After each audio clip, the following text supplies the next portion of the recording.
Hey guys, tonight we begin with humanity's oldest friend and worst decision, alcohol.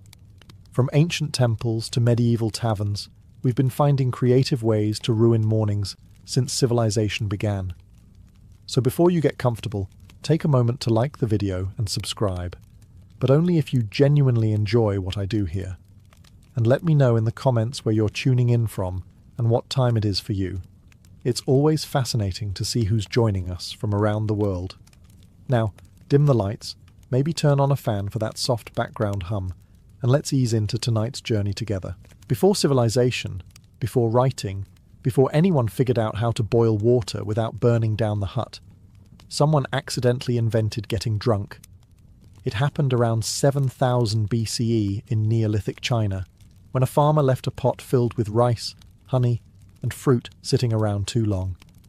The mixture fermented, as all neglected things do, and created a mysterious bubbling potion that smelled like both curiosity and regret. At some point, a human, possibly hungry, possibly stupid, definitely bored, decided to drink it. That moment, right there, was the dawn of human history. Not the invention of the wheel, not the discovery of fire, but the instant someone looked at a suspicious jar of spoiled fruit and said, "Yeah, I'll risk it." The first sip was confusing. The second felt amazing. By the third, our prehistoric hero was trying to explain emotions to a goat. The world spun, trees started looking philosophical, and everyone suddenly seemed like a really good dancer. It must have felt like touching the divine, which is probably what they told their friends before collapsing into a pile of mud. Congratulations, humanity. You've just discovered alcohol, and 5 hours later, the concept of consequences. Archaeologists later found 9,000-year-old pottery jars at the site of Jiahu, still stained with traces of that ancient brew, a blend of rice, honey, and hawthorn fruit. It's the earliest known cocktail, the prehistoric equivalent of whatever's in the fridge. Chemical analysis confirmed it was fermented, which means this wasn't an accident anymore. It was the beginning of a tradition. Someone got drunk, survived it, and decided to do it again on purpose, and thus the world's first hangover arrived. The next morning, our ancient innovator woke up in a puddle of their own choices, dehydrated, dizzy, and inventing the first known excuse. It must have been something I ate. This wasn't just a drink. It was humanity's first coping mechanism, a portable vacation from reality, long before there were jobs, taxes, or neighbours to blame. So, yes, while later civilizations would build pyramids, write laws, and split atoms, this is where it truly began. One forgotten jar, one bad decision, and one species realizing that sometimes oblivion tastes pretty good. If you ever needed proof that humans have their priorities backward, look no further than Mesopotamia. Around 4000 BCE, while the rest of nature was evolving for survival, humanity invented beer, and only afterward thought, you know what might go well with this? Food. Yes, beer came before bread. People were brewing barley long before they figured out how to bake it. Archaeologists found ancient tablets showing Sumerians joyfully drinking from large communal pots through straws, because even then, nobody wanted to share germs. These weren't small cups either. Imagine a group of adults hunched over what looks like a muddy punch bowl, sipping in silence and pretending it's a spiritual experience. That was civilization's first happy hour. The Sumerians didn't just drink beer. They built an entire belief system around it. They had a goddess of brewing named Ninkasi, because of course they did. Her hymn, yes, there's a hymn, doubles as a recipe for beer. It's probably the oldest surviving homebrew guide on Earth. Modern civilization began not with philosophy, but with a tipsy choir praising a divine bartender. Beer wasn't a luxury, it was essential infrastructure. Water in ancient Mesopotamia wasn't exactly safe. It was more of a health gamble. But beer, brewed and fermented, was purified by boiling and alcohol content. In other words, drinking beer wasn't irresponsible. It was the healthiest choice available. Imagine explaining that to your doctor today. Daily rations included beer for everyone. Workers, priests, even children. And it wasn't the fizzy golden stuff we know now. It was thick, sweet, and full of floating barley bits. Archaeologists describe it as nutrient-rich. Modern translation, drinkable oatmeal with a buzz. And yet, somehow, this murky brew fueled the world's first cities.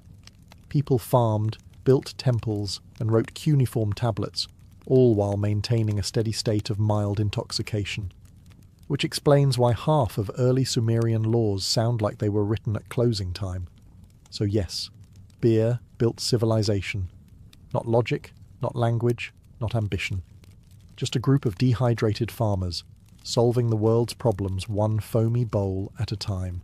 If Mesopotamia invented beer, Egypt turned it into a lifestyle. By 3000 BCE, the Nile Valley had mastered the art of getting tipsy before lunch. Beer wasn't a treat, it was daily nutrition. It appeared at breakfast, prayer, wages, and funerals. Technically, you could live your entire life fueled by bread, onions, and beer, which explains why most ancient Egyptians looked both busy and perpetually tired. For the common people, beer was cheap and thick, more of a liquid porridge than a drink. It was brewed from barley and emmer wheat, sweetened with dates, and poured into clay jugs that probably hadn't been cleaned since the reign of the last guy. Still, it was safer than Nile water, which came with bonus parasites. The average peasant drank 2 to 3 litres a day, which means half of Egyptian civilization was built by people who were quietly buzzed. Even children drank it. Not because ancient Egypt was wild, but because sober hydration wasn't an option. When the water gives you dysentery, beer for breakfast starts to sound perfectly reasonable. Parents would fill clay cups for their kids and send them off to school like it was orange juice. And we wonder why math was invented elsewhere. The upper class, meanwhile, preferred wine, the official beverage of people who didn't do manual labour. Pharaohs imported it from Syria and Greece, stored it in ornate jars, and pretended it was a symbol of refinement instead of grape juice gone rogue. Cleopatra herself supposedly had her own vineyard, because ruling Egypt apparently required both charm and Cabernet. Temples brewed on an industrial scale. Workers who built the pyramids were paid in daily rations of bread and beer, meaning the most iconic monument on Earth was fueled by carbohydrates and mild inebriation. The afterlife even came stocked with it. Tomb paintings show servants pouring beer for the dead, ensuring eternal refreshment, and, presumably, eternal hangovers. So while Egypt gave us papyrus geometry and divine kingship, it also gave us something more relatable. The eternal truth that life is easier to endure when it's slightly blurry around the edges. While the Egyptians were drinking bread soup and calling it beer, the Chinese were doing something far more refined, or at least pretending to. Around 3000 BCE, early brewers in the Yellow River Valley began fermenting rice, millet, and fruit into beverages that actually tasted intentional. Archaeologists have found ornate bronze vessels coated in residue that once held early Chinese wine, proof that humanity's talent for turning dinner into liquid regret was now a global phenomenon. Unlike other cultures that stumbled into intoxication, the Chinese organised it. Fermentation wasn't a happy accident, it was chemistry with religious backing. Alcohol was considered a gift from the heavens, a bridge between mortals and their ancestors. Which is poetic until you remember that this bridge usually ended with someone singing off-key before passing out in a rice field. Drinking became central to ritual life. Kings and nobles hosted elaborate ceremonies where wine was offered to the spirits, and then immediately to themselves, just to make sure it was safe. Ancient texts mention officials who lost their positions for being too sober at court banquets. In other words, abstaining wasn't just uncool, it was politically risky. The Chinese didn't brew casually, they engineered it. They refined fermentation vessels, standardized recipes, and even documented alcohol etiquette. By the Shang dynasty, around 1600 BCE, court life was one long, well-funded tasting session. There were official drinking songs, drinking cups shaped like animals, and, inevitably, the first government warnings about excess. Because even the world's oldest bureaucracy realised that productivity plummets when half your ministers are horizontal. Still, alcohol was seen as sacred, the water of life, as early poets called it. It inspired calligraphy, music, and the kind of philosophy that only makes sense until you reread it sober. Even Confucius, the future champion of discipline, warned against drunkenness, with the kind of weary tone that suggests personal experience. So while other civilizations were still figuring out how to keep their beer from exploding, the Chinese were already holding formal banquets, toasting their ancestors, and probably forgetting half their toasts by dessert. Civilization, it seems, doesn't truly begin until someone's offering spiritual enlightenment with a side of fermented fruit. If there's one thing that unites all early civilizations, it's their determination to make sure someone was drinking during the invention of writing. In Mesopotamia, around 2700 BCE, alcohol wasn't just a beverage, it was a plot device. The world's oldest known story, the Epic of Gilgamesh, reads like an ancient cautionary tale about friendship, mortality, and drinking outside your comfort zone. The story introduces Enkidu, a wild man who lives among animals until a woman lures him into civilization with two very convincing arguments: bread and beer. After his first drink, Enkidu became human, which is a polite way of saying he discovered the magic of lowered standards. The Sumerians didn't believe alcohol corrupted man. They believed it completed him. Somewhere, a modern philosopher is still trying to argue that point with less evidence. In Mesopotamia, beer wasn't just social, it was spiritual. Temples doubled as breweries, priests moonlighted as bartenders, and offerings to the gods often included a fresh pint. Archaeologists have found clay tablets featuring ancient recipes, literal hymns to Ninkasi, the goddess of beer. They read less like scripture and more like a medieval pub song. Praise the brew, stir the mash, and may your liver hold out another year. Beer was considered liquid bread, a phrase that made fasting sound virtuous and happy hour sound holy. It was also practical, a way to preserve grain without it rotting. Workers building temples and canals received daily beer rations as wages. Somewhere between the fifth and sixth sip, civilization started to make sense, writing contracts, dividing labour, and occasionally passing out beside the ziggurat. The result? History's first bureaucracy fueled by barley. Accountants recorded beer rations, priests blessed the barrels, and poets immortalised the feeling of a good buzz. Ancient tablets even include complaints from workers about receiving weak beer. That's right. The world's first customer service feedback was a 4,000-year-old Yelp review about watered-down ale. So while philosophers would later debate the meaning of life, Mesopotamia had already found it. At the bottom of a communal beer pot, humanity's first epic didn't just celebrate heroism.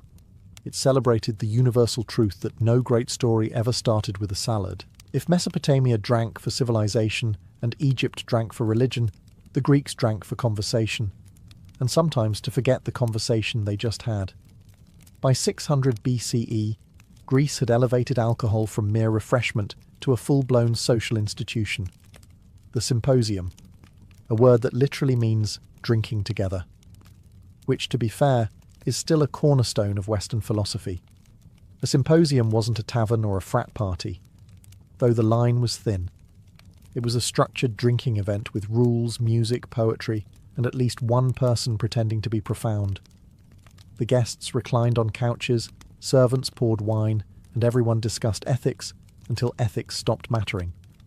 They even appointed a symposiarch, the designated adult whose job was to water down the wine, because Greek wine was so strong it could make a Spartan hug someone. And yes, they always watered it down. Mixing wine with water was the mark of civilization. Drinking it straight was considered barbaric, something Thracians did before invading your city. The Greeks genuinely believed that moderation separated man from beast, which is ironic, considering the average symposium ended with someone crying, singing, or waking up next to a broken lyre. The gods, of course, had their own drinking scene. Dionysus, god of wine and chaos, was the divine patron of both theatre and hangovers. his followers roamed the countryside, dancing, shouting, and making modern music festivals look like knitting clubs. To the Greeks, intoxication wasn't just indulgence, it was temporary madness blessed by heaven. Philosophers weren't immune either. Plato, in his Dialogue Symposium, used drinking as a metaphor for love and divine truth, because apparently nothing says eternal wisdom like slurred metaphysics. One can imagine Socrates, cup in hand, insisting that virtue is knowledge, while everyone else debated whose cup that was. The Greeks did, however, give the world its first recorded hangover cure, eating cabbage before drinking. It didn't work, but it did confirm humanity's eternal optimism in the face of bad decisions. So yes, the Greeks mixed logic with wine, reason with chaos, and gave birth to Western philosophy between refills. Civilization had discovered something crucial. Deep thought is always easier when you can blame it on the alcohol. Every civilization has its party god, but the Greeks outdid everyone with Dionysus, the divine embodiment of wine, ecstasy, and poor impulse control. While other deities handed down moral codes or laws, Dionysus showed up barefoot with a bottle and said, "Let's feel something." His cult spread like spilled wine across the Mediterranean. Followers, mostly women called Maenads, abandoned their homes to join wild processions into the mountains. There, under the influence of fermented grape juice and divine enthusiasm, they sang, danced, and occasionally tore apart small animals, the ancient equivalent of festival chaos, but make it religious. To outsiders, this looked insane. To believers, it was transcendence. The Greeks saw drunkenness not as sin, but as a divine state, temporary madness that stripped away logic and let mortals glimpse the gods.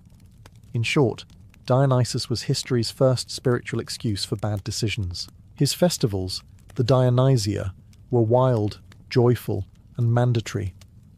They started as wine-soaked parades and ended up inventing theatre. Yes, Western drama literally began as a drinking festival.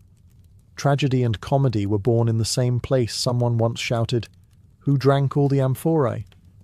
Actors wore masks, choruses sang hymns, and playwrights competed for prizes, all while the audience maintained a polite level of intoxication that modern critics would call immersive participation. But Dionysus wasn't all party. His myths warned that rejecting joy was dangerous. King Pentheus tried to ban his cult, calling it indecent, which ended poorly when the Maenads, in a frenzy, mistook him for a lion and solved the problem violently. Moral of the story: never get between a Greek and their weekend plans. For the philosophers, Dionysus represented the chaos inside the human soul, the opposite of Apollo, god of order. Together, they symbolized the eternal tension between reason and instinct. Or, to put it less academically, the voice that says, "Be responsible," and the other that says, "One more won't hurt." In Dionysus, the Greeks found both creation and destruction, the bliss of losing control and the hangover that follows enlightenment. Civilization needed both gods, after all. Without Apollo, we'd have no structure. Without Dionysus, we'd have no stories worth telling. When it came to alcohol, the Romans didn't just drink. They industrialized it. If the Greeks drank for philosophy, the Romans drank for everything else: politics, religion, hygiene, and boredom. They had a saying, "In vino veritas," in wine there is truth, which probably explains why so many Roman truths ended with bad decisions and new emperors. Wine was the fuel of the empire. It flowed through aqueducts of social life, from the slums to the Senate. Everyone drank it: soldiers, farmers, slaves, emperors, even the gods in myth. It was so essential that soldiers received daily wine rations instead of water, which raises a few questions about Roman military strategy. Marching hundreds of miles through Gaul while mildly buzzed? Bold move, Caesar. Roman vineyards stretched across Europe, North Africa, and the Middle East. They cultivated hundreds of varieties, none of which were aged, filtered, or remotely pleasant. Ancient wine was syrupy, acidic, and often mixed with honey, herbs, seawater, or anything that might distract from the taste. Think less fine vintage, more liquid dare. At feasts, guests reclined on couches, surrounded by silver cups and regret. Servants poured endlessly while musicians played, and philosophers shouted half-coherent Latin about virtue. Drinking wasn't about taste, it was about status. The richer the Roman, the more bizarre the ingredients. Caligula supposedly mixed pearls into his wine to prove his wealth, or perhaps to explain why everyone looked terrified at dinner. Of course, there were attempts at moderation. The Stoics warned against excess, claiming self-control was the path to wisdom. But the Stoics were also the same people who lived under Nero, so one can forgive them for occasionally breaking their own rules. Public drunkenness wasn't condemned, it was expected. Poets wrote verses about hangovers, and even the gods drank heavily. Bacchus, the Roman version of Dionysus, had his own festivals so chaotic that the Senate eventually banned them. Naturally, that made them twice as popular. Rome built roads, aqueducts, and empires. But its true legacy might be social drinking. When the empire finally fell, it wasn't just to barbarians or politics. It was, at least partly, to the eternal Roman habit of raising a glass and saying, "We'll deal with it tomorrow." While the Greeks philosophized over wine and the Romans drowned in it, the Persians turned drinking into literature. They treated wine the way most people treat religion, with devotion, ritual, and the occasional public scandal. In ancient Achaemenid Persia, kings hosted banquets that could feed a small city. Herodotus claimed guests were expected to get drunk and then make important decisions, because, according to Persian logic, a plan tested while sober and intoxicated had double the integrity. A system that probably worked until someone suggested invading Greece after dessert. But the real poetry of wine came centuries later, under the Islamic Golden Age, when alcohol became a theological controversy with a side of irony.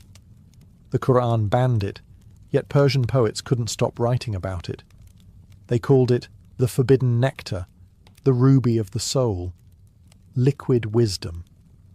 Basically, the world's first creative loophole. No one mastered the art of poetic intoxication quite like Omar Khayyam, the 11th century astronomer, mathematician, and wine enthusiast who turned hangovers into haikus. His Rubaiyat reads like a soft rebellion, verses dripping with nostalgia, philosophy, and subtle blasphemy. "A jug of wine, a loaf of bread, and thou," he wrote, which is ancient Persian for date night under house arrest. In truth, Persian society had a complex relationship with the bottle. Publicly, wine was sinful. Privately, it was practically an art form. Aristocrats drank in lush gardens surrounded by fountains, poetry, and plausible deniability. They toasted to love, beauty, and occasionally the hypocrisy of their own laws. It was the kind of cultural tension only a civilization both brilliant and deeply self-aware could sustain. Persian physicians even prescribed wine for health, diluted, of course, to strengthen the spirit and improve digestion. So yes, even medieval doctors were giving out excuses. By the time travellers from Europe arrived, they were shocked to find that Persians, officially dry, were quietly running some of the most refined wineries in the world. The Persian relationship with alcohol was a balancing act. One hand writing scripture, the other uncorking metaphor. They didn't just drink to forget. They drank to remember beautifully. While Rome sipped its spiced wine and recited poetry about empire, the so-called barbarians of northern Europe were doing something far more efficient, getting unapologetically drunk. The Celts, Germans, and Norse didn't care about etiquette, philosophy, or proper dilution ratios. They cared about results, namely, forgetting winter and improving their confidence in battle. The Greeks called them barbarians because they didn't mix their wine with water. The barbarians called the Greeks boring. Their preferred brews were mead and ale, both of which came in quantities that could drown a small child. Mead, fermented honey and water, was the drink of heroes, kings, and anyone who could stand upright long enough to refill their horn. The Vikings believed mead came from the gods themselves, specifically from a mythical vat filled with honey and poetry. The fact that this beverage inspired both war songs and spontaneous axe-throwing contests says a lot about its effectiveness. The Celts had their own beer, brewed in clay pots and flavoured with herbs instead of hops.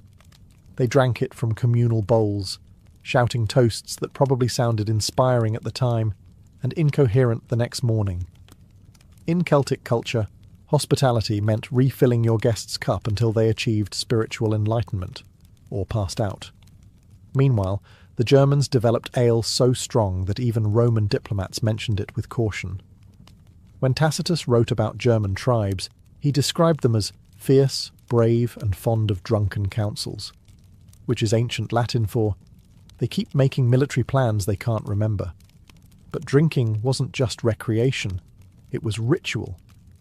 To the northern tribes, alcohol connected them to their ancestors and gods. Warriors drank before raids to gain courage, and after battle to forget what they'd done with it. Mead was sacred at funerals, weddings, and every occasion that could be made slightly louder. When Rome finally fell, it wasn't the barbarians drinking that shocked them.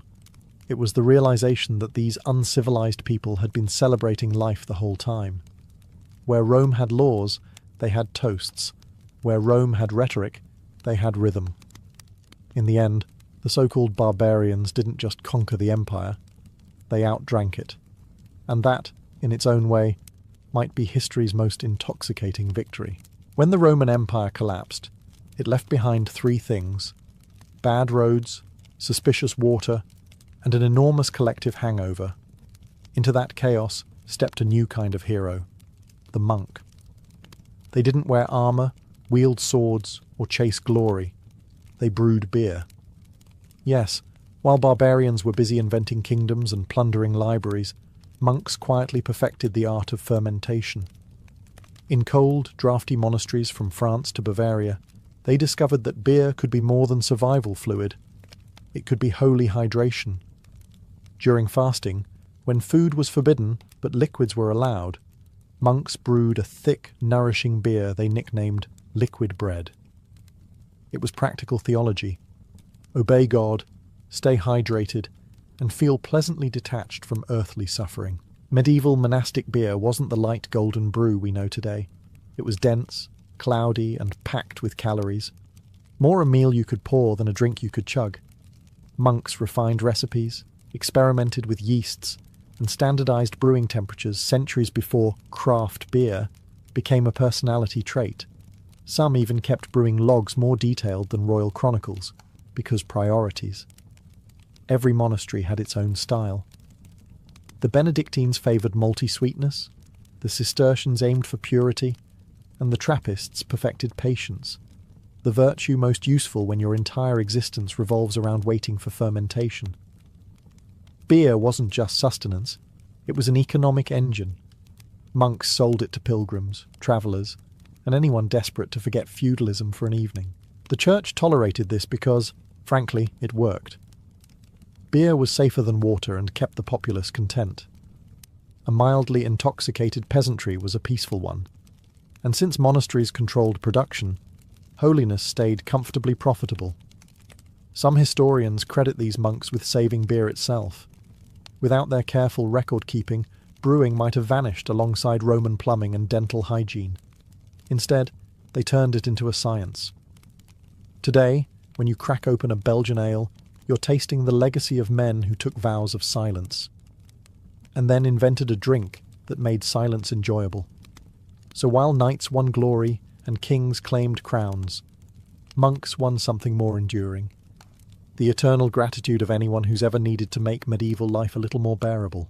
While monks were brewing salvation one barrel at a time, everyone else in medieval Europe was simply trying to stay cheerful, or at least hydrated. Enter mead, the golden honey-based ancestor of all comfort drinks. Before hops became fashionable, mead was the sweet, sticky drink of choice for kings, peasants, and anyone who needed to forget the weather for a few hours. Mead had ancient roots but found its true calling in the Dark Ages, when it shone like liquid sunlight in a world of mud and superstition. It was easy to make, just honey, water, and a bit of reckless optimism. Fermentation did the rest. In northern Europe, where grapes refused to grow and barley froze half the year, mead became the closest thing to happiness in a cup. The Norsemen treated it as divine. According to legend, the gods themselves drank from the mead of poetry, a celestial brew that granted wisdom, eloquence, and occasionally terrible singing. Viking skalds composed verses about it, which might explain why half their poetry reads like a drunk text carved into stone. A proper Viking feast wasn't measured by food, but by how many horns of mead you could survive before declaring eternal brotherhood with the furniture. Further south, mead became the wedding drink of choice. Newlyweds were given enough honey wine to last a moon's cycle, hence the term honeymoon, a romantic tradition that originally involved two people and one very long hangover. Peasants, meanwhile, made simpler versions with whatever honey they could find, sometimes spiced with herbs, sometimes with bugs. It wasn't glamorous, but it worked. After a day of field labour, a warm mug of mead could turn even feudalism into mild comedy. Monks brewed it too, because monks brewed everything. They used mead in medicine, in cooking, and, presumably, in diplomacy. It was sweet, shelf-stable, and easier to bless than wine. By the 13th century, mead began losing ground to beer and wine, but it never quite disappeared. It lingered, the quiet golden ghost of Europe's drinking past, a drink born of bees and boredom, reminding everyone that sometimes history doesn't advance. It just refills the cup. As medieval Europe perfected the art of drinking responsibly, never, the Islamic world was moving in the opposite direction, at least on paper. When Islam spread across the Middle East in the 7th century, it brought a clear message. Alcohol was haram, forbidden. In theory, that should have ended centuries of intoxication. In practice, it turned drinking into one of history's longest-running winks. Before Islam, the Arabian Peninsula already knew its liquors. The Bedouins brewed date wine, Persians loved their poetry and pomegranate cocktails, and everyone agreed that hangovers were universal. Then came the Prophet Muhammad, who outlawed alcohol not out of spite, but survival. Drunken camel races were ending poorly, and someone had to be the adult in the room. The early caliphs enforced sobriety with admirable effort, but the empire grew faster than its rules. From Spain to Persia, local customs proved resilient. Court poets kept writing suspiciously passionate odes to wine, which, they insisted, was a metaphor for divine love. Of course, that divine love also made you hiccup, sing, and confess things to total strangers. Nowhere was the contradiction more delicious than in Baghdad. By the 9th century, it was the centre of art, science, and polite disobedience. The Abbasid caliphs officially banned wine, but kept private gardens where fountains didn't always flow with water. The poet Abu Nuwas, Baghdad's most charming menace, filled entire volumes with verses about drinking under moonlight, lines so beautiful that religious scholars spent centuries arguing whether he was being spiritual or sarcastic. Meanwhile, physicians prescribed wine for digestive harmony, Sufis used intoxication as a metaphor for mystical union, and merchants quietly traded grapes behind mosques. The official stance was sobriety, the unofficial one was curiosity. By the 12th century, Islamic chemists had even refined distillation, producing early forms of spirits, though they mostly called it medicine to avoid awkward questions. Ironically, the word alcohol itself comes from Arabic, alcool, meaning the essence. The language that banned it also gave it a name. So yes, the Islamic world went dry, officially. Unofficially, it just learned to pour its rebellion into verse. By the 13th century, Europe had finally sobered up just enough to invent the tavern, a public house where everyone could drink together, argue about taxes, and forget they were peasants for a few glorious hours. It was democracy before democracy, only louder and slightly stickier. Taverns became the social engine of medieval life. Lords had castles, priests had cathedrals, but ordinary people had the pub. You didn't need wealth or pedigree to enter, just a thirst and enough coins to make it past the door. Inside, the floor was straw, the air was smoke, and the rules were simple. Drink, sing, and pretend your problems were the king's fault. They popped up everywhere, along trade routes, near markets, beside churches, because convenience matters. For travellers, taverns were lifesavers. For locals, they were therapy with a handle. It was the one place where a blacksmith could debate theology with a monk, a farmer could complain about rent to a knight, and everyone could agree the ale tasted better last week. Alewives, women who brewed and sold beer, ran many of these establishments. They were entrepreneurial, fierce, and often accused of witchcraft, mostly because their success made men uncomfortable.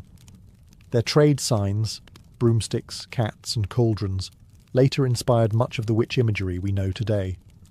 So yes, medieval feminism smelled faintly of hops. Taverns also became the birthplace of politics. Revolution doesn't start in palaces. It starts wherever someone's shouting, "You know what we should do," over a third mug of ale. From the peasant uprisings of England to the conspiracies that shaped Renaissance Italy, history's boldest ideas often began in places with questionable sanitation. Authorities hated taverns for exactly that reason. Kings feared sedition, priests feared sin, and innkeepers feared running out of beer. Still, taverns survived every crackdown, because shutting down drinking in the Middle Ages was like banning rain. It just moved locations. By the end of the 15th century, taverns weren't just hangouts. They were culture. They gave Europe its gossip, its folk songs, its revolutions, and perhaps most importantly, its first public bathrooms, of sorts. Civilization had finally created a place where everyone could gather, disagree, and stumble home together. By the late Middle Ages, Europe had spent the better part of a millennium drinking its way through disease, famine, and theology. When the Renaissance arrived, everyone simply traded mead for wine and called it progress. The new age of reason was, ironically, soaked in alcohol. Scholars debated astronomy, anatomy, and metaphysics, usually over a jug of something fermented. Da Vinci drank in moderation, Michelangelo preferred wine to water, and Erasmus joked that no one could think clearly on an empty stomach or a dry throat. Civilization was sobering up intellectually, not physically. The printing press spread knowledge, but taverns spread opinions faster. Coffee houses hadn't arrived yet, so beer remained Europe's unofficial Wi-Fi. It connected merchants, artists, sailors, and anyone who could still afford a cup. New beverages were appearing too. Distilled spirits from alchemists' labs, sweet wines from the Mediterranean, and early tonics that claimed to cure everything except hangovers. The age of exploration also became the age of exporting alcoholism. European ships carried wine, rum, and brandy to every corner of the known world, ensuring that no civilization would ever again suffer the tragedy of sobriety. Colonial merchants made fortunes on sugar and spirits, and sailors drank enough rum to keep scurvy away, or at least not care about it. At home, drinking became social performance. Royal banquets featured fountains that flowed with wine, because nothing says divine right like sticky floors. Henry VIII brewed his own ale, proving you can dismantle a church and still be very committed to homebrewing. Meanwhile, peasants continued their eternal tradition, drinking the same weak ale and pretending not to notice that nothing had changed. By the 17th century, Europe stood on the edge of modernity, with printing, science, and political reform, but still firmly clutching its mug. The church had doctrines, the universities had logic, and the taverns had better attendance. It's tempting to think of alcohol as a side note to history, but it's closer to the soundtrack. From ancient rice brews to Renaissance vineyards, the story of civilization isn't just about invention, it's about endurance. And humanity, ever resourceful, found that a little fermentation made endurance taste a lot better. The year was 41 BCE. Rome stood fractured, its triumvirs uneasy allies after the assassination of Julius Caesar. Mark Antony, the brilliant but impulsive general, had been sent east to restore order and secure loyalty among Rome's provinces. Yet beyond politics awaited a woman who could alter the course of empires, Cleopatra VII, Queen of Egypt. Antony summoned her to the city of Tarsus to answer charges that she had aided Caesar's enemies. It was a power play, Rome reminding Egypt who ruled the Mediterranean. But Cleopatra had no intention of appearing as a supplicant. Instead, she arrived as a goddess. Her barge sailed up the Cydnus River, draped in purple sails that caught the sun like molten gold. Perfume wafted across the water, and musicians played as attendants fanned her throne. She reclined beneath a canopy of gold cloth, dressed as Isis incarnate, the goddess of fertility and power. When Antony finally laid eyes on her, the balance of power shifted. He had faced legions, conspiracies, and kings, but never a woman who could command silence with a glance. Cleopatra understood performance better than any ruler of her age. She knew that perception was power, and she crafted her entrance as carefully as Rome forged its swords. Antony, both soldier and sensualist, found himself enthralled. The two dined together that night in a spectacle that outshone any Roman triumph. Banquets of roasted peacocks, jewelled goblets brimming with wine, and laughter that lingered until dawn. Yet beneath the silken gold was strategy. Cleopatra's throne was precarious. Egypt depended on Rome's favour for survival. Aligning with Antony could secure her kingdom's future, and her son Caesarion's claim as the heir of Julius Caesar. Antony, meanwhile, saw in her not only a lover, but an ally of immense wealth and mystique. Egypt's riches could fuel his ambitions against his rival, Octavian, back in Rome. That night, two worlds collided. The disciplined steel of Roman authority and the perfumed splendour of Egyptian divinity. Their meeting was more than passion. It was politics wrapped in seduction, empire disguised as romance. And from that first encounter, neither would ever rule or love the same way again. In the weeks that followed, Mark Antony remained in Cleopatra's orbit, first as a guest, then as something far more intimate. Their alliance grew not merely from desire, but from shared ambition. Antony saw in Cleopatra the embodiment of everything Rome had lost: grandeur without restraint, wealth without guilt, beauty entwined with power. Cleopatra, in turn, saw in him the instrument of her political survival, a man who could restore Egypt's influence in the Mediterranean and secure her son's future. Antony was captivated by the queen's intellect as much as her allure. Cleopatra was fluent in multiple languages, quick with wit, and utterly fearless in debate. She could discuss philosophy with the same ease that she ordered fleets into the Nile. Unlike Roman women, who were bound by decorum, Cleopatra ruled with unashamed sovereignty. To Antony, who had spent years under the shadow of Caesar and the scrutiny of Rome's Senate, her presence was intoxicating. She offered him what the Republic never could: freedom from politics disguised as duty. Their days were spent in lavish feasts, philosophical conversations, and carefully staged games. Together they formed the Inimitable Livers, a private society devoted to excess, luxury, and laughter. They disguised themselves at night, wandering Alexandria's streets in playful anonymity, drinking with sailors, mocking magistrates, and living like mortals instead of monarchs. The city adored them. Cleopatra's charisma turned every appearance into theatre, and Antony's rough charm complemented her perfectly. But while they revelled, the world beyond their golden walls was changing. In Rome, Octavian, Julius Caesar's adopted son, watched Antony's behaviour with growing suspicion. Every rumour of debauchery, every tale of Egyptian splendour, reached his ears and stoked his resentment. To Octavian, Antony was no longer a Roman hero, but a man seduced by an Eastern temptress, one who threatened the unity of the Republic itself. Still, Antony dismissed such whispers as envy. He believed his military prowess, and his name could withstand any scandal. Cleopatra encouraged his confidence, gifting him ships, silver, and soldiers to secure his campaigns. Together, they forged not only a romance, but a partnership meant to rival Rome's might. In Alexandria, they were king and queen of pleasure and power alike, two rulers in love, defying the empire that sought to divide them. But Rome, jealous and unrelenting, was already sharpening its knives. By the time Antony returned to Alexandria in 37 BCE, his bond with Cleopatra had evolved from indulgence to calculated alliance. The queen had proven herself indispensable. Egypt's treasury overflowed with grain, gold, and the fabled Nile wealth that Rome's legions could never fully plunder.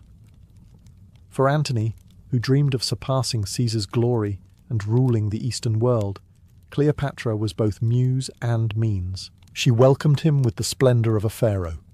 Banquets glittered beneath ceilings of silver stars, and dancers reenacted the divine union of Isis and Osiris, symbolizing their own partnership.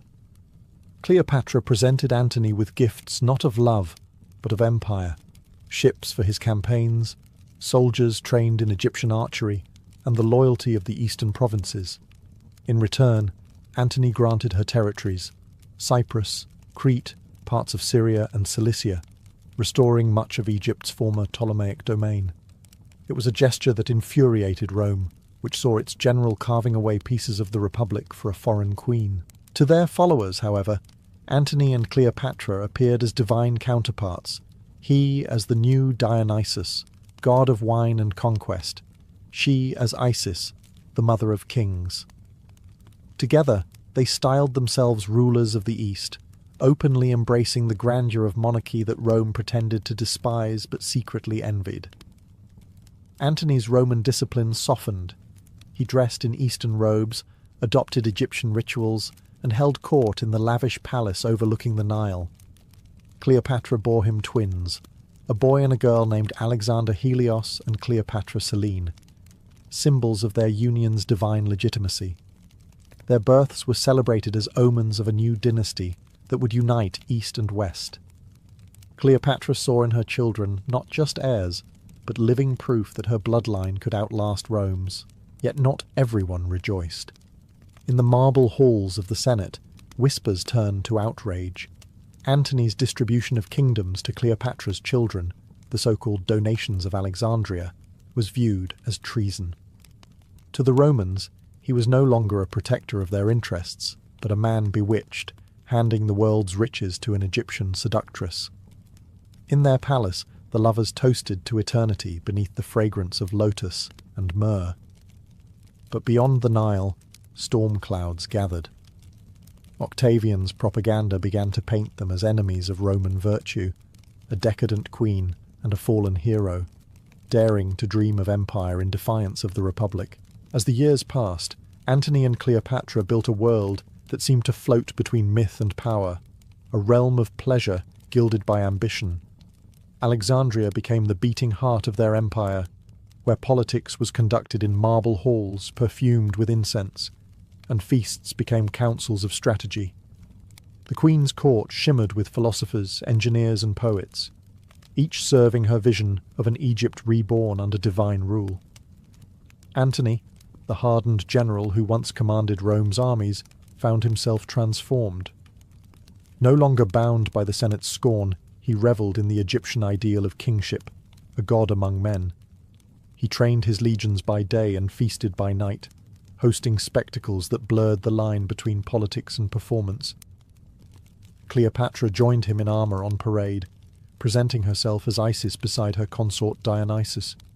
Together, they appeared before the crowds on golden thrones, uniting Roman strength and Egyptian divinity in a single image of unchallengeable majesty. Yet behind the music and the opulence, their empire teetered on peril. Antony's campaigns against Parthia, the eastern rival of Rome, ended in humiliation. The desert devoured his army, his legions starving and frostbitten, retreating through mountains littered with corpses. It was a disaster Rome would not forgive. Cleopatra, ever pragmatic, met him upon his return not with reproach, but with comfort. She financed the rebuilding of his forces, replenished his coffers, and restored his pride. Their alliance, once romantic, was now bound by necessity and survival. Still, their enemies were multiplying. Octavian, watching from Rome, seized upon Antony's failures and wove them into scandal. He claimed Antony had abandoned his Roman wife, Octavia, Octavian's own sister, for the Egyptian queen. Rumours spread that Antony planned to move the capital from Rome to Alexandria and declare Cleopatra's son Caesarion the rightful heir of Julius Caesar. In Alexandria, the lovers dismissed such talk with laughter, yet the laughter grew strained. The world beyond their palace was no longer dazzled by their legend. To many Romans, Cleopatra was no longer a queen, but a threat, a foreign sorceress who had ensnared their general and corrupted him with Eastern decadence. Still, for a brief, luminous moment, they ruled as gods in a mortal world, while Rome, restless and vengeful, prepared to strike. By 33 BCE, the illusion of peace between Antony and Octavian had shattered completely. Their alliance, once bound by the memory of Julius Caesar, crumbled under jealousy, ambition, and fear. Octavian, now the political master of Rome, moved swiftly to turn the Republic against Antony and Cleopatra. He weaponized rumour with precision, transforming their romance into scandal, their grandeur into treason. He circulated tales of Cleopatra's sorcery, claiming she had bewitched Antony with foreign magic and reduced him to her puppet. Statues of the once great general were mocked in the streets, dressed in silk and gold to resemble an Eastern despot. Pamphlets accused him of giving away Roman provinces to Cleopatra's children and plotting to crown himself and her as rulers of the world. Octavian presented himself as Rome's saviour, promising to free the Republic from the enslavement of a queen. The Senate, hungry for an enemy to unite them, followed his lead. Antony, for his part, refused to bow. He still commanded vast armies in the east and the loyalty of seasoned legions who had fought beside him for years. But the damage to his reputation was done. In speeches and letters, Octavian painted him as a traitor who had traded Roman virtue for Egyptian decadence. Even Antony's friends in the Senate began to withdraw, fearful of sharing his fate. Cleopatra understood propaganda as well as any Roman. She urged Antony to act decisively, to strike before Octavian could consolidate his power. But Antony hesitated, torn between two worlds. The disciplined general Rome had made him, and the god-king Egypt had turned him into. Their love, once their greatest strength, now divided him. Cleopatra's counsel was bold, but it came from the perspective of a monarch, not a statesman. She fought for dynasty, he fought for dignity. In 32 BCE, Octavian took the final step. He declared war, not on Antony directly, but on Cleopatra. It was a masterstroke. By making the Egyptian queen the enemy, he framed the conflict as one of civilization versus corruption. Rome would march not against one of its own, but against a foreign queen who had dared to seduce a Roman hero, and thus love itself became the battlefield. The lovers would stand together, knowing that to fight for one another now meant to fight against the greatest empire the world had ever known. As war loomed, Antony and Cleopatra gathered their forces in Greece. The year was 31 BCE, and the air was thick with tension and prophecy. Their combined armies were vast, hundreds of warships, tens of thousands of soldiers, and enough gold to fund a decade of conflict. Yet beneath the glitter of banners and bronze, unease lingered. The soldiers were loyal, but the cause was muddled. Were they fighting for Antony's honour, or for Cleopatra's crown? For Rome, or for love? Antony established his headquarters at Patrae, while Cleopatra arrived with her fleet, magnificent galleys adorned with purple sails and gilded prows. Her presence divided his officers.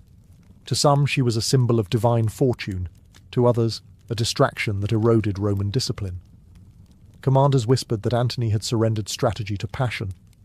Yet Cleopatra brought more than beauty.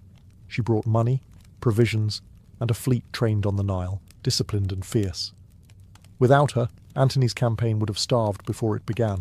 Their enemies, led by Octavian and his brilliant Admiral Agrippa, advanced methodically.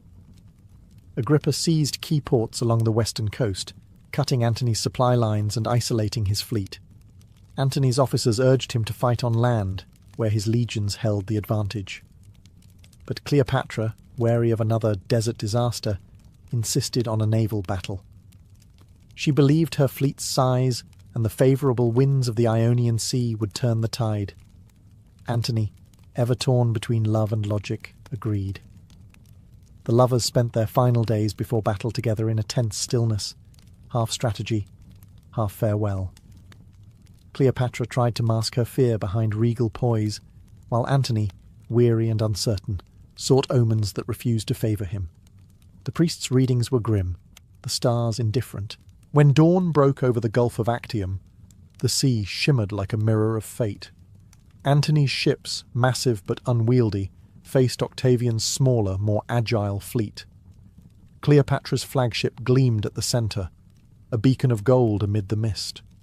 On shore, thousands of soldiers watched, waiting for victory, or for the end of everything they served. It was not merely a battle between two armies. It was the reckoning of two worlds, Roman order against Egyptian splendour, discipline against desire. And before the sun would set, love itself would be tested by fire and iron. On the 2nd of September, 31 BCE, the dawn over the Gulf of Actium glowed red, an omen the Egyptians read with dread. Cleopatra's fleet glittered with golden prows and purple sails, while Antony's warships formed a massive semicircle across the calm sea. On the opposite side, Octavian's Admiral Agrippa commanded leaner, faster vessels, perfectly suited for manoeuvre and discipline. The world's greatest powers faced each other across the water, and history itself seemed to hold its breath. The first clash came with the roar of rams striking hulls and the hiss of flaming arrows cutting the air. Antony's ships, though powerful, were heavy and slow. Agrippa's forces danced around them like hornets, burning sails and piercing decks.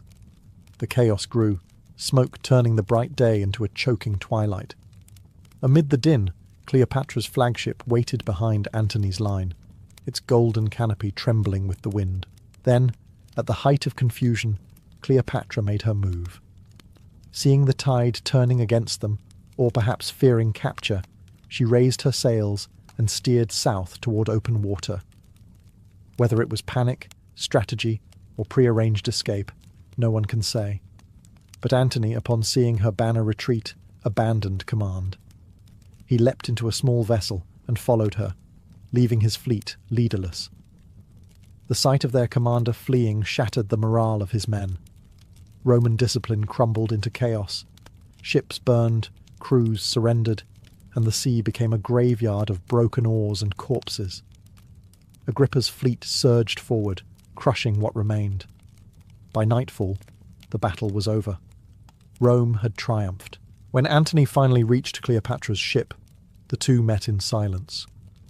The victory banquets of Alexandria, the music, the laughter, all seemed like relics from another life. Their empire of love had turned to ash. Cleopatra tried to console him, but Antony's eyes were hollow. He had been a soldier all his life, and he knew what defeat meant: dishonour, exile, and the slow erasure of his name from history. Together, they sailed back to Egypt under a sky devoid of stars. The sea that had once carried their triumphs now bore only ruin. Actium had not merely ended a battle, it had broken the spell that had once bound love and empire together. When Antony and Cleopatra returned to Alexandria after Actium, their once mighty empire was a shadow of its former glory. The city that had once celebrated their splendour now trembled with uncertainty.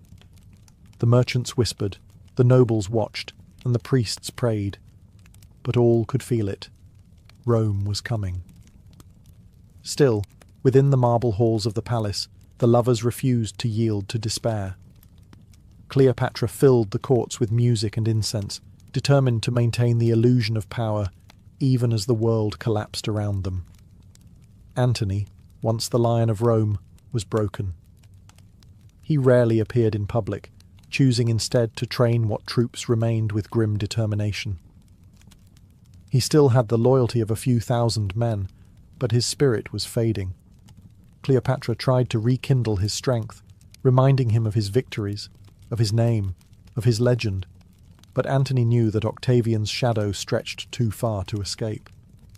In his heart, He understood that their story was nearing its end. Cleopatra, however, was not done fighting. She began secret negotiations with Octavian, sending emissaries bearing gold and promises. Her message was simple. Egypt would surrender peacefully if her children and throne were spared. She hoped to save her dynasty, even if her love could not be saved. Octavian, cold and deliberate, listened. He admired her intellect, but distrusted her motives. To him, Cleopatra was not a queen, but a symbol, a serpent to be displayed, not reasoned with. Antony soon learned of these secret talks. Betrayal, or at least the illusion of it, cut him deeper than any sword. Rage turned to despair. Love turned to silence. The palace, once filled with laughter, now echoed only with footsteps and the distant sound of waves breaking against the harbour walls. Outside Alexandria, Octavian's legions marched closer, their banners glinting in the desert sun. The Nile delta filled with the rumble of war machines and the scent of dust and iron. Cleopatra ordered her fleet burned to prevent its capture. Flames devoured the last symbol of their defiance, casting black smoke into the Egyptian sky. As night fell over Alexandria, Cleopatra stood upon her balcony and looked toward the west, toward Rome, toward destiny. She knew that her reign, her love, and perhaps even her life, would not see another sunrise.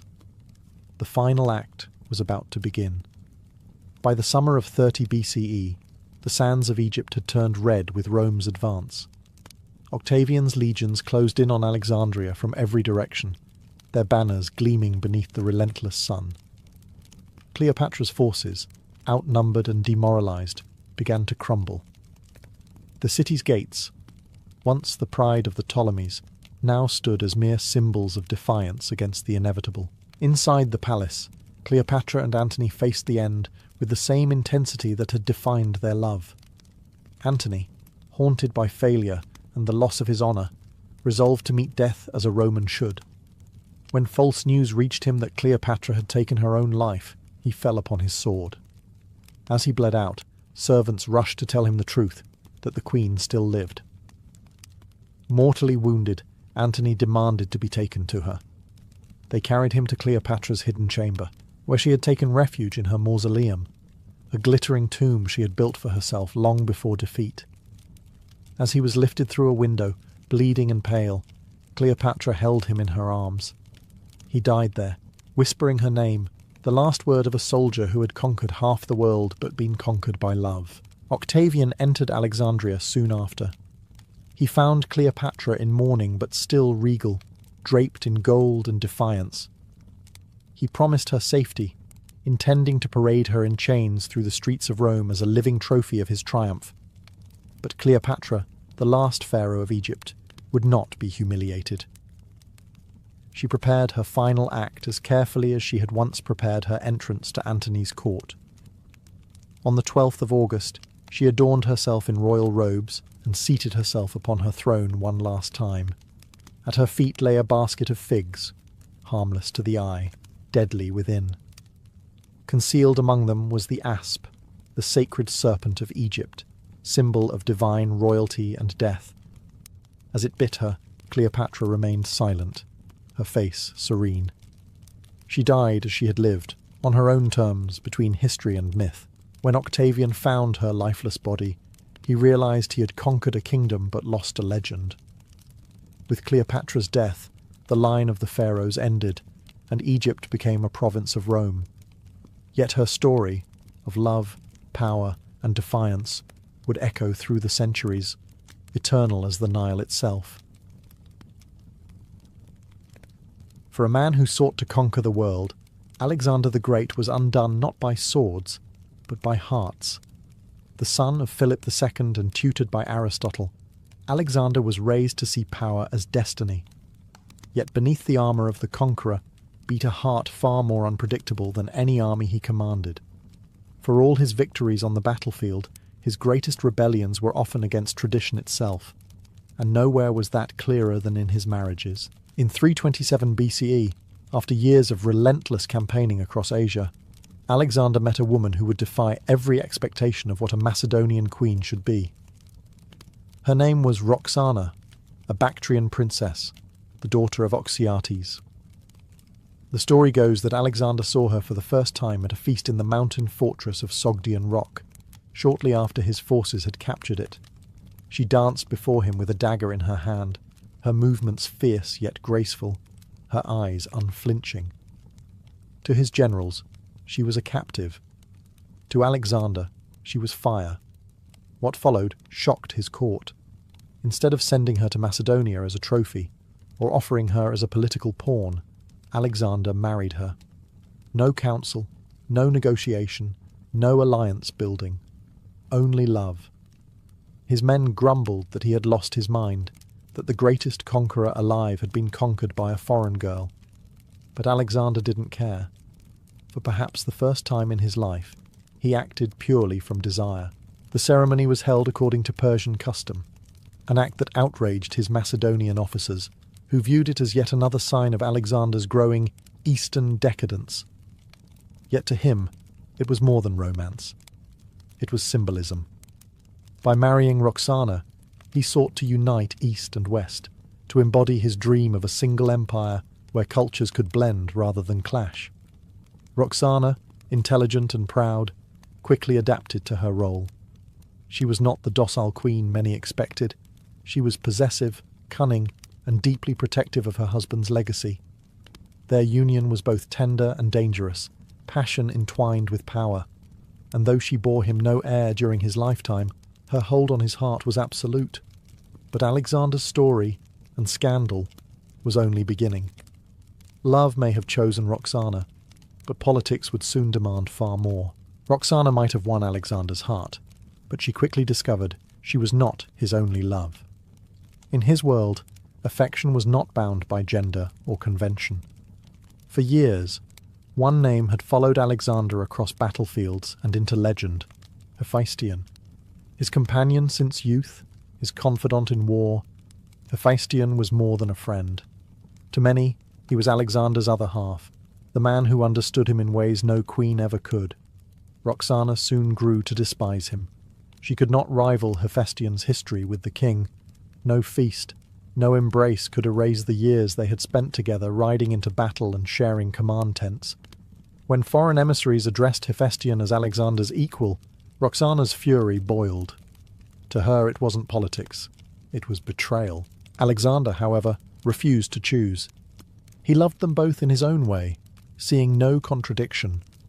Macedonian officers whispered that their king was losing his sense of decorum, indulging in Persian luxuries and scandalous attachments.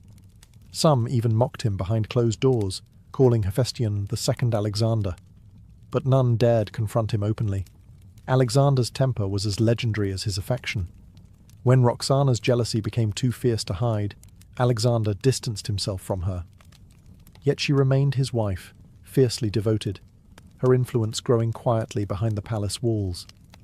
She understood one truth about Alexander that even Hephaestion sometimes ignored: his need to control his destiny even in matters of the heart. Then, in 324 BCE, tragedy struck. Hephaestion fell ill in Ecbatana and died suddenly. Alexander was inconsolable. He tore his clothes, refused food, and ordered temples built in Hephaestion's honour. He even declared him a demigod, an act unheard of for a mortal. The court stood in stunned silence, realizing that no one, not even Roxana, had ever commanded such devotion from him. For Roxana, Hephaestion's death brought a twisted relief, but it also left her husband hollow. She had won the war of jealousy, but at the cost of his soul. In the days that followed, Alexander wandered the palace like a ghost. The man who had conquered the world now faced a kingdom he could not subdue: grief. And soon, that grief would drive him into new alliances and new scandals. After Hephaestion's death, Alexander's grief burned into restless ambition.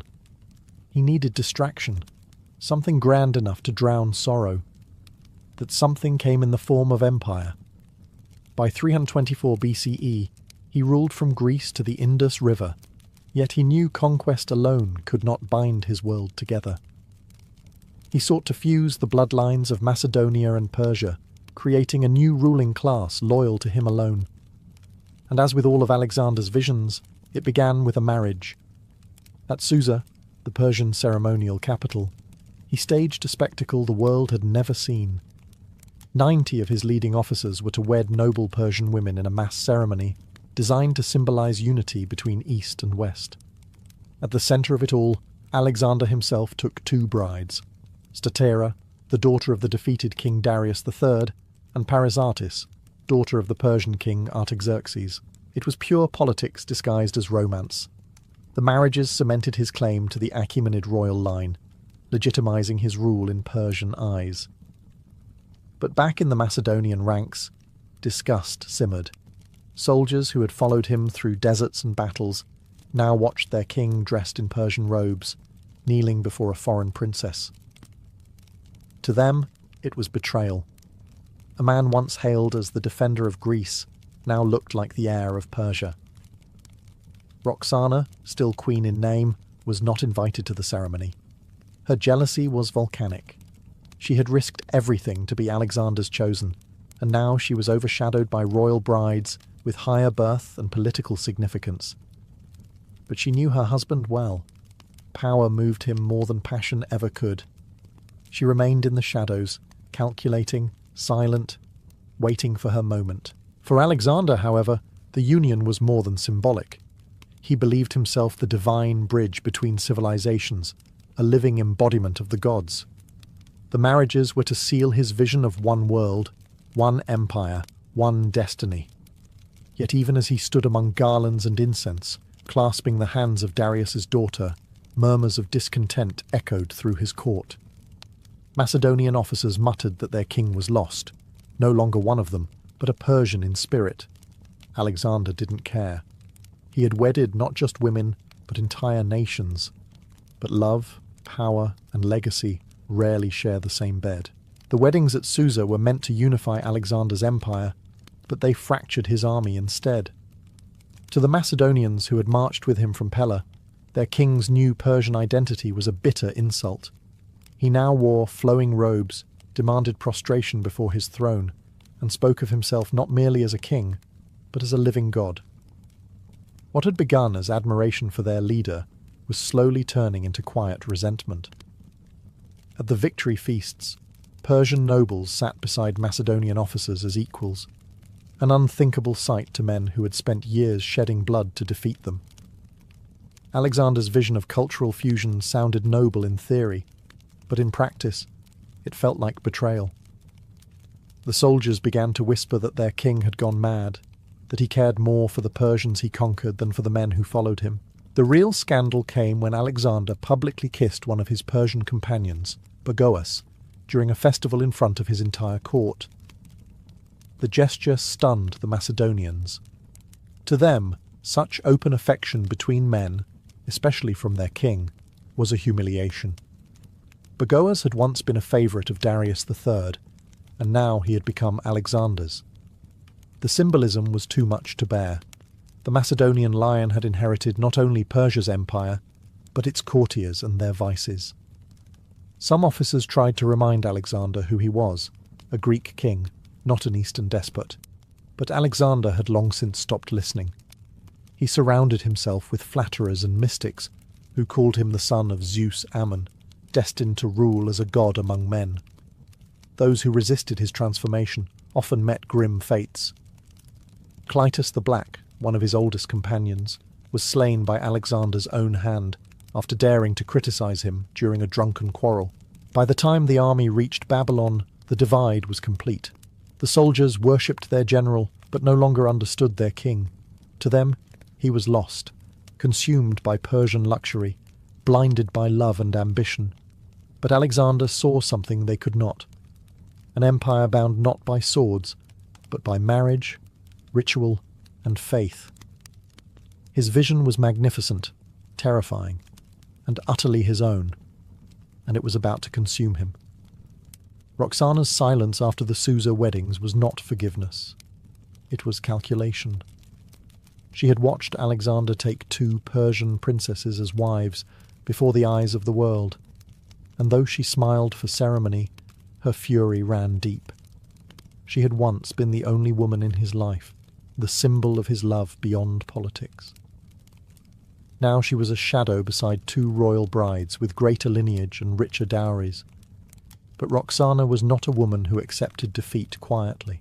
While Alexander celebrated unity, Roxana studied survival. She knew that in this new empire of blended cultures, the most dangerous battles were fought in the bedroom, not the battlefield. Her rival, Statera, the daughter of Darius, was a symbol of Persia's royal bloodline, a woman whose very existence legitimized Alexander's rule. Roxana understood what that meant. If Alexander died, Statera's son could one day inherit the empire. Roxana could not allow that. Her patience ended when Alexander fell ill in Babylon in 323 BCE. As the king's strength faded, the court fractured. Generals whispered, wives waited, and ambitions bloomed in every corridor. When the conqueror of the world finally died, chaos erupted. Roxana moved with terrifying precision. She summoned Statera and her sister to Babylon under the guise of reconciliation, then had them both murdered. Their bodies were quietly buried, their names erased. Roxana's child with Alexander would now be the only heir to his legacy. It was a ruthless act, but in the world Alexander had built, mercy was a weakness.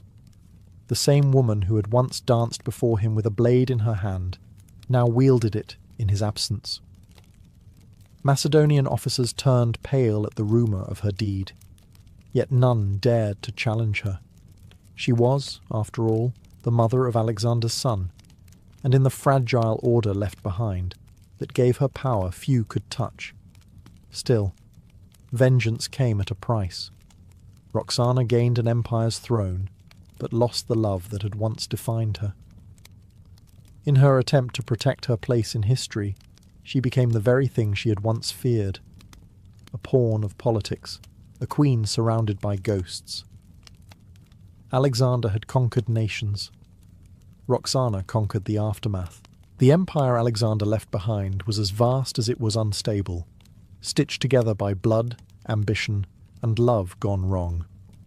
After his death, the so-called successors, his generals, tore the world apart in their struggle for power. But amid this chaos, one haunting reminder of his vision remained: the widows of Susa. The grand marriages that had once symbolized unity were now cursed relics. Most of the Macedonian officers abandoned their Persian wives the moment Alexander's body grew cold. They saw the unions for what they had always been: political theatre. The grand dream of fusion between East and West dissolved into resentment and betrayal. For every Persian woman left behind, there was a Macedonian general eager to forget the experiment. Statera, Alexander's Persian bride, was already dead, slain by Roxana's jealousy. But whispers of her ghost spread among the Persian court. Some said her spirit wandered the palace corridors of Babylon, mourning the husband who had wed her for an empire rather than for love. Her death became legend.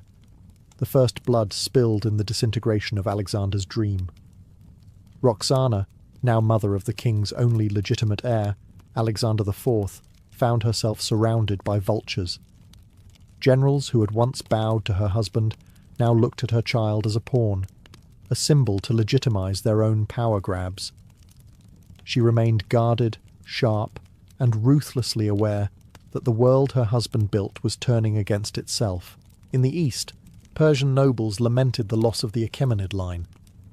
To them, Alexander's marriages had been a blasphemy, a Greek conqueror trying to wear their crown. In the west, Macedonian veterans scoffed that their king had gone native, calling his Persian weddings the final proof of his corruption. The empire he had married together now divorced itself along the same cultural lines he had tried to erase.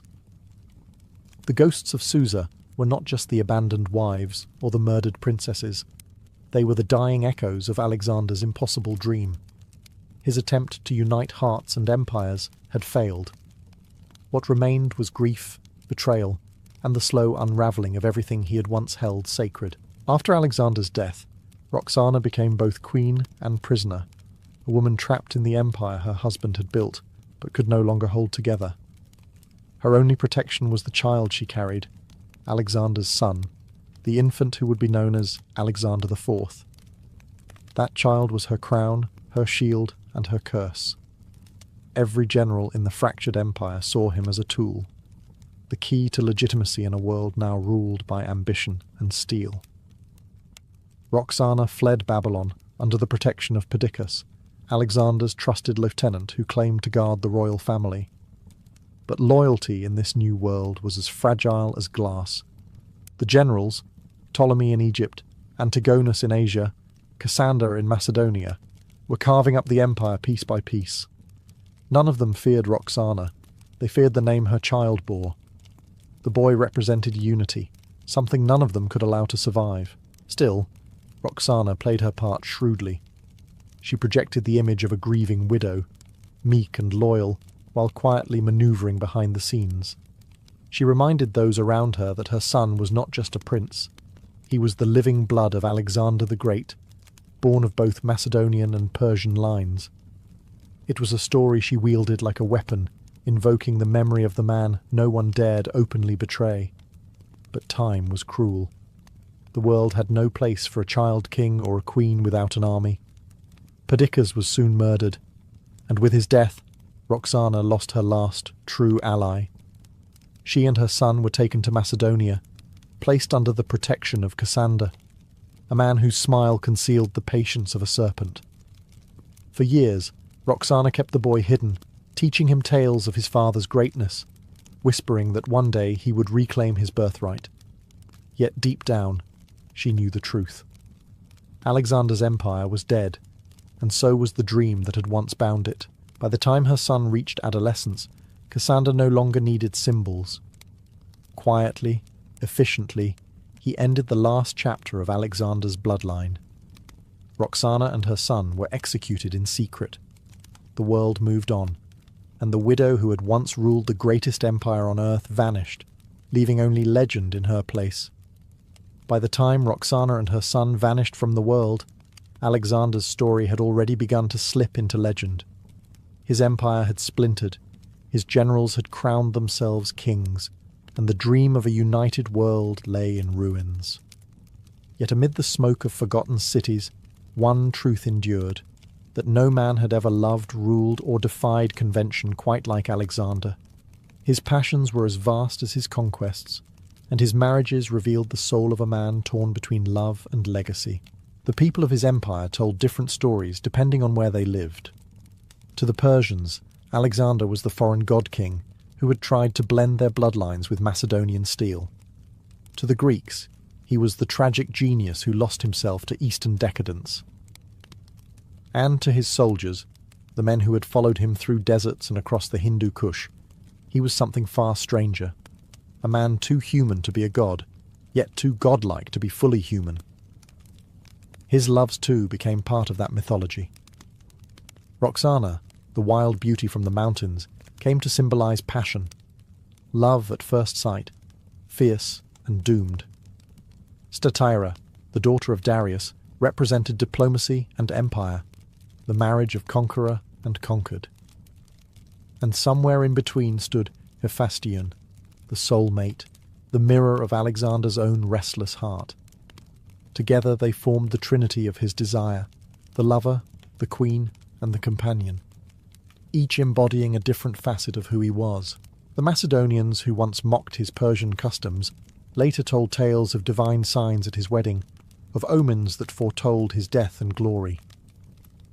Poets in Alexandria compared him to Achilles and Patroclus, while Persian storytellers claimed that Roxana's child would one day return as a god reborn.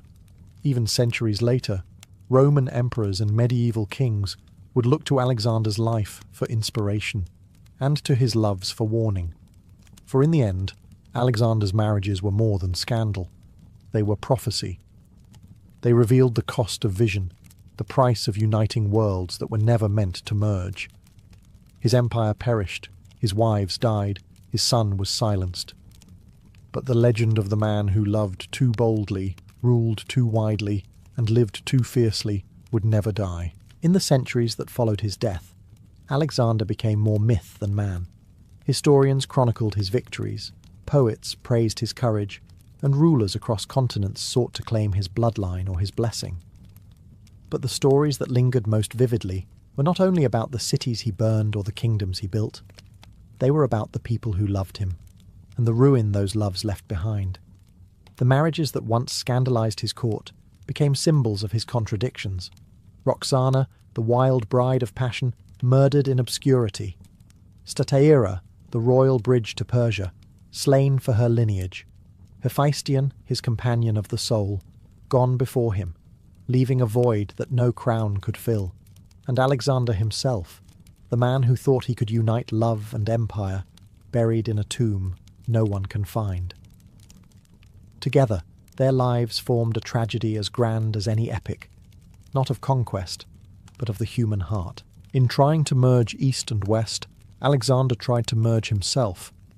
The Greek hero and the Persian god, the lover and the conqueror, the mortal and the divine.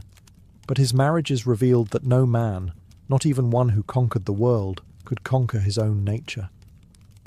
His vision of unity had demanded love to serve politics, and politics to serve love, an impossible balance that left only blood and legend in its wake. His generals learned the lesson too late. The empires they carved from his corpse lasted mere decades before they devoured each other. The dream of a single world, born in a moment of ambition and sealed in the wedding halls of Susa, dissolved into centuries of war. What Alexander had joined through desire, history tore apart through greed, and yet perhaps that was always his fate. Men like Alexander were not meant to build peace. They were meant to burn so brightly that their ashes light the ages. His loves were the mirrors of his empire, vast, beautiful, and doomed to collapse under their own weight. In the end, Alexander left behind no heirs, no peace, and no resting place, only a legacy of brilliance, and the eternal whisper of the lovers who followed him into history's shadow. The day in a Roman legionary camp began not with sunlight, but with the sharp cry of the tuba, the Roman trumpet that cut through the morning air like a blade. Before dawn, thousands of men stirred within rows of leather tents, each soldier wrapped in his cloak, his gear neatly stacked beside him. There was no such thing as sleeping in. The Roman army valued punctuality more than comfort. Within moments, an entire camp awoke as one, a machine of men and discipline. The first task of the day was dismantling the previous night's camp. Every tent, tool, and weapon had its place. Legionaries moved with mechanical precision, folding leather tents, gathering stakes, and packing the camp's portable altars. Fires were doused, ashes buried. Not even a scrap of waste was left behind. To an untrained eye, it might have looked like chaos, but to Rome, it was art.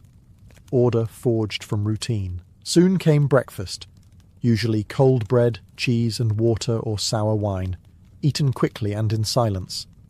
Officers barked orders while centurions paced the lines, checking that every man was properly equipped. Helmets gleamed, sandals were strapped tight, and shields rested against packs that could weigh nearly 30 kilograms. Each soldier carried his own kit, cooking tools, stakes for palisades, rations, and personal gear. Rome didn't rely on servants. The legionary was the army. Then came the march. The cornice blew another signal, and like clockwork, the legions fell into formation. The standard-bearers raised the eagles high, and the column began to move, thousands of iron-clad feet striking the earth in unison. Dust rose, birds scattered, and the sound of marching boots rolled across the land like thunder.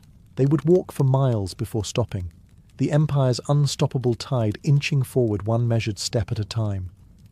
Yet before nightfall, they would build again. A new fortress rising from the ground with the same precision as the last. Every camp, every trench, every wall was part of the rhythm of empire. This was the secret of Rome's strength, not just its swords, but its discipline. Even at dawn, when the world still slept, the legions were already at work, turning wilderness into civilization, one trumpet call at a time. Once the last trumpet call faded, the march began, not in chaos, but in flawless precision. A Roman legion on the move was the most disciplined sight the ancient world had ever seen. Tens of thousands of men, each carrying nearly half their body weight in armour and gear, moved in tight formation along roads carved by their own hands. The columns stretched for miles, but every step, every pause, and every command followed the same rhythm, as if the entire army shared one heartbeat. The order of march was sacred. Scouts rode ahead to secure the route, followed by engineers and surveyors who measured distances and marked where the next camp would be built. Behind them came the vexillari, the standard bearers, carrying banners that identified each unit. Then came the legionaries, shoulder to shoulder, their shields strapped to their backs and their armour clinking in unison. The sound was hypnotic. Iron, dust, and determination. Each man carried his world with him. His sarcina, the marching pack that contained tools, rations, spare sandals, stakes for palisades, a cooking pot, and a few personal tokens. The soldiers called themselves Muli Mariani, Marius's mules, after the general who had once reformed the legions to carry their own burdens. They grumbled, but they carried on. Complaining was allowed, stopping was not.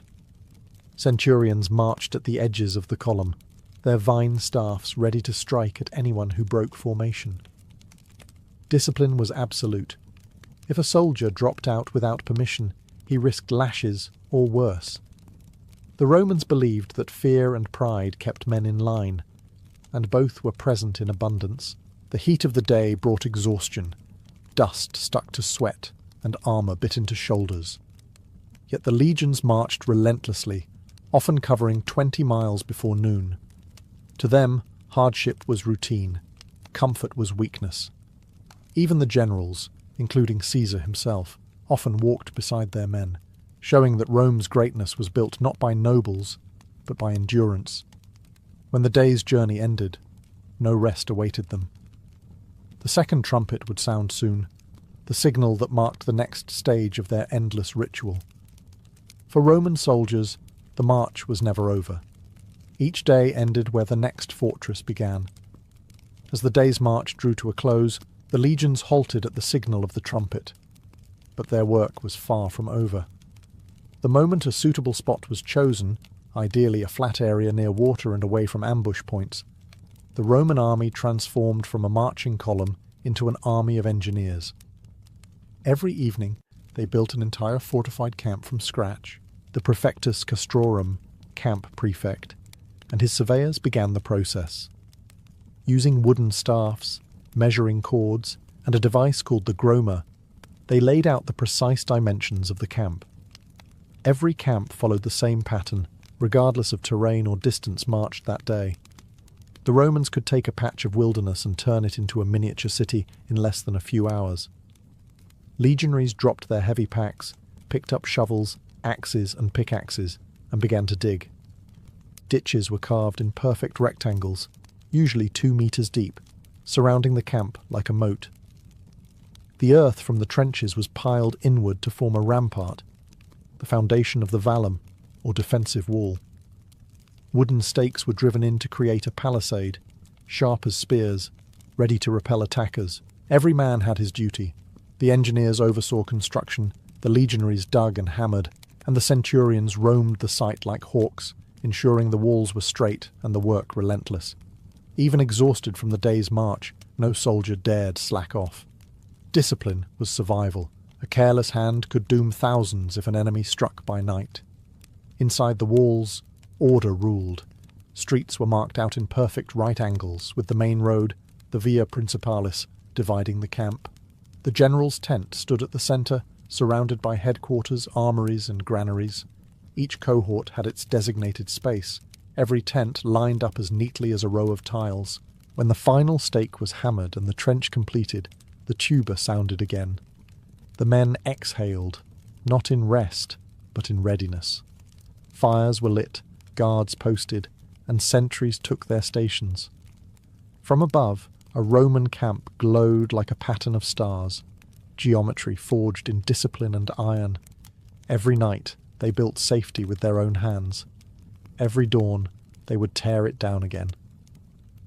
As twilight settled, the newly built fortress pulsed with order and routine.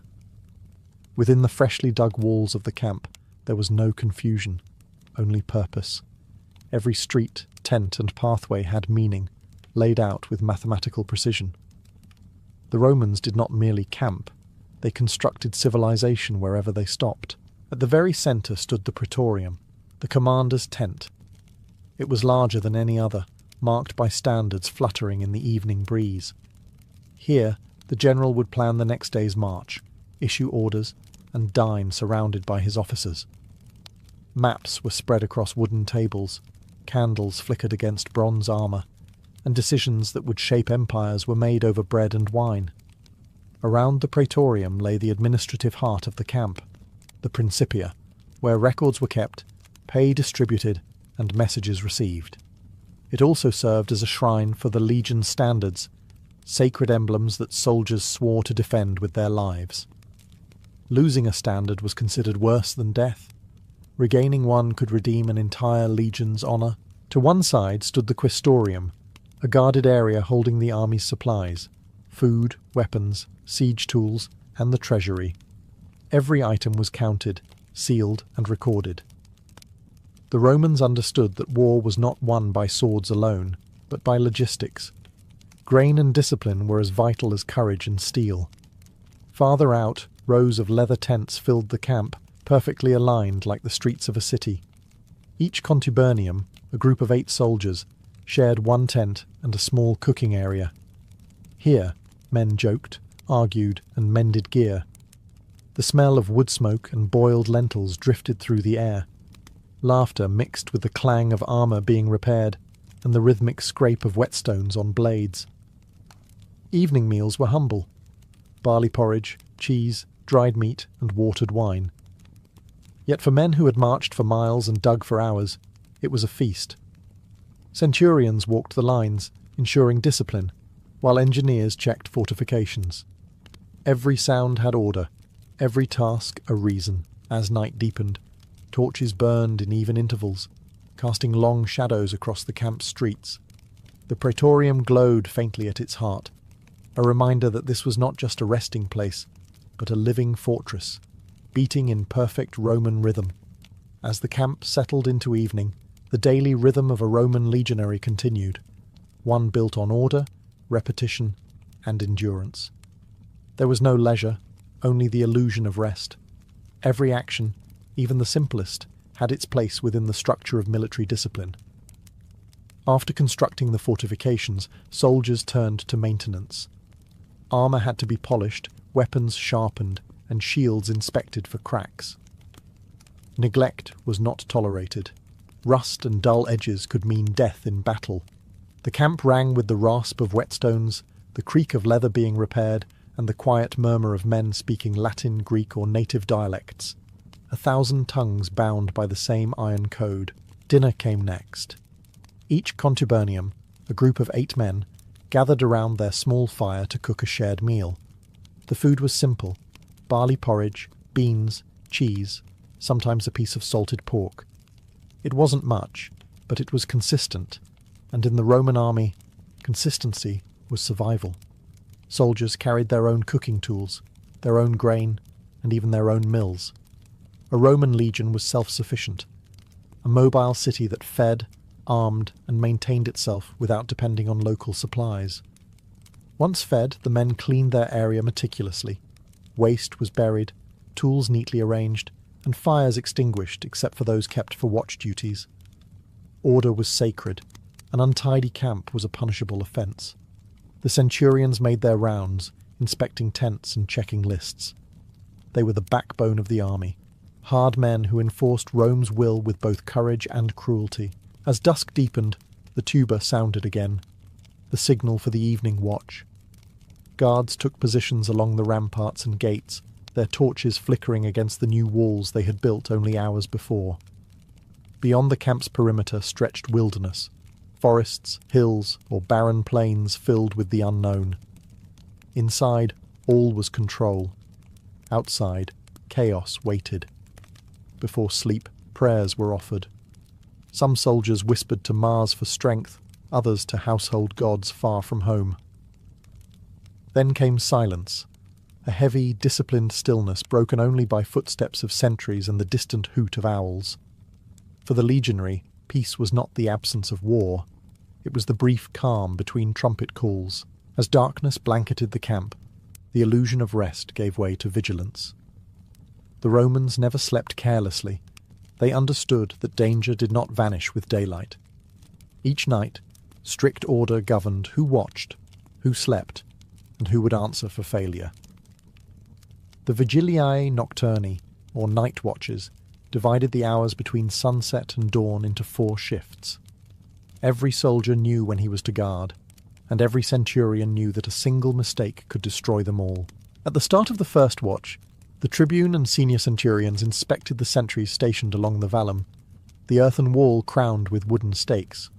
Torches flickered across the perimeter, their glow bouncing off iron helmets. Sentries stood at regular intervals, peering into the night beyond the trench. They carried spears and wore their armour even while guarding, for attack could come at any moment. A raiding party, a band of thieves, or worse, a stealthy enemy waiting for sleep to dull the Roman edge. Each guard shift lasted roughly 3 hours, marked by the rhythmic sound of the bucina, the curved horn that signalled the change of watch. When one guard's duty ended, another replaced him seamlessly. No shift was ever empty, no gate was ever unwatched. If a soldier was caught sleeping on duty, punishment was swift and brutal, often death by stoning or beating at the hands of his comrades. Discipline in the legions was not mere obedience, it was survival.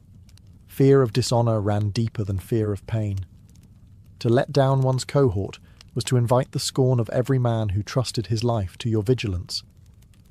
Inside the camp, the rest of the soldiers lay in their tents, sleeping lightly beneath their cloaks, their shields stacked by the entrance, ready at a moment's notice. Even in slumber, a Roman legion was a weapon poised to strike. Occasionally, officers made silent rounds to ensure order was maintained. A single shout, "Signa ferte!" to arms, could rouse the entire camp in minutes. Outside the palisade, the world was silent. The faint rustle of wind through trees, the crackle of torches, the metallic breath of soldiers standing watch. Within that disciplined darkness, Rome's true strength revealed itself. Not in conquest, but in control. Before dawn, the camp stirred once again to the sound of the tuba. To the legionary, morning meant movement, and movement meant dismantling everything he had built the night before. Rest was temporary. Permanence belonged only to Rome itself. Within minutes, thousands of men were awake, rolling up cloaks, stamping out dying embers, and collapsing tents with practiced efficiency. Every tent and stake had its exact place, and each man knew his part. 8 soldiers to a tent, each responsible for one section of the contubernium. Some folded the leather coverings, others packed the wooden poles or gathered the cooking tools. Nothing was left behind, not even the ashes from last night's fires. The Romans prided themselves on leaving no trace of their presence except the straight line of a road and the echo of discipline. As the sky lightened, the quaestors oversaw the packing of supplies, food rations, siege equipment, and the portable altars used for daily sacrifices. The camp prefect checked the walls one last time before giving the signal to strike them down. In less than an hour, the fortress that had guarded 10,000 men vanished, its walls reduced to piles of earth, its gates taken apart plank by plank. The legions formed up once more, armour gleaming with dew, shields strapped to their backs, tools hanging from belts. Every soldier's pack weighed nearly 30 kilograms, a burden carried without complaint. The centurions inspected their ranks, ensuring not a single helmet strap or sandal was out of order. Perfection wasn't vanity, it was survival. Before marching, the augur performed a short ritual, reading the omens, the flight of birds, the shape of the smoke from the morning fires. The soldiers watched in silence. To defy an omen was to risk disaster, to follow it was to honour the gods of war. Only when the priest nodded did the trumpet sound again, and then, With the rising sun glinting off bronze and iron, the column began to move. Dust rose from the earth as the legions left behind another invisible city, a fortress that had existed for one night only. For the Roman soldier, the pattern never changed. Build, rest, dismantle, march. Their days were endless repetition, their purpose eternal. Once the camp was dismantled, the army began its daily pilgrimage through empire, a moving city of discipline, sweat, and iron. The morning air was sharp, filled with the sounds of clinking armour and the rhythmic thud of sandals on packed earth. The legions marched in perfect formation, each man keeping pace to the beat of the cornice's horn. To watch them move was to see order made flesh, an army so precise that even nature seemed to step aside. At the front rode the scouts and engineers, clearing obstacles and marking the route. Behind them came the standard-bearers, holding the sacred eagles high. Each banner fluttered with pride, the embodiment of Rome's soul. The legionaries followed, divided by cohort, their red cloaks swaying in the wind. Every few miles trumpets blared, signals to rest, adjust formation, or resume the march. The Roman army didn't wander, it measured the world in footsteps. Every man carried not only weapons, but civilization itself. Roads were carved as they advanced, ditches filled, and bridges built where none existed. To follow a Roman legion was to follow progress, for in their wake came trade, law, and the Latin tongue. Villages trembled as they passed, not just from fear, but from awe. Rome's power was not in brutality alone, but in the precision of her soldiers, who could fight like wolves and build like gods. The pace was relentless. A full day's march could cover up to 20 miles beneath the sun, armour heating like an oven. The dust clung to sweat, and every breath tasted of metal and earth. Yet the men never faltered. Centurions barked commands, striking laggards with their vine staffs. To fall behind was humiliation. To endure was honour. Occasionally the column crossed rivers, their engineers throwing up bridges from timber and rope in a matter of hours. Even the smallest delay was unacceptable. Rome's armies did not wait. They made the world move for them. By late afternoon the horizon shimmered with heat. The men's shadows grew long and fatigue set in. But the order never broke. The tuba would soon sound again, not to rest, but to build. For wherever they stopped, Rome would rise anew from the dust, one fortress at a time. As the sun dipped below the horizon, the Roman legions prepared for the cycle to begin again. The day might have ended, but the machine of empire did not rest. When the order came to halt, the engineers rode ahead to mark the next camp's perimeter, driving stakes into the ground and planting flags to designate where each cohort would stand. Behind them, the soldiers arrived in waves, weary, sweating, silent, and once more began their nightly ritual of creation. The land itself bent to Roman design. Trenches were dug, ramparts raised, palisades hammered together in rhythmic unity. Fires flickered along the perimeter, their glow spreading across the plain like molten gold. The legionaries worked swiftly, almost mechanically. They had done this so many times that even exhaustion could not slow them. It was muscle memory, a civilization's heartbeat echoing through the hands of men. By nightfall, the new fortress was complete, perfectly measured, fortified, and alive. Officers dined near the praetorium, eating from bronze plates and discussing maps under lamplight. The rank and file gathered by their fires, joking, gambling with dice or telling stories of home, of farms in Latium, wives in Campania, or the taste of wine from Gaul. Yet even in these brief moments of warmth, discipline never slept. Guards rotated through their shifts, scouts slipped beyond the walls to monitor the dark, and centurions paced the lines, their eyes sharp as blades. From a distance, the camp looked like a star fallen to earth, a square of light, geometric and unyielding, surrounded by blackness. Every fortress, every trench, every footprint carved into the soil was a statement that Rome could impose order anywhere. Wilderness became gridwork. Night became day. When morning came, the trumpets would sound again. the walls would fall, the camp would vanish, and the army would move on, leaving behind nothing but the faint imprint of perfection. For the Roman legionary, life was an endless march between creation and destruction, between chaos and command. This was how Rome conquered the world, not merely through war, but through habit. Through the rhythm of men who built a fortress each night, tore it down each dawn, and called it peace. The empire slept in no bed, because Rome itself never slept.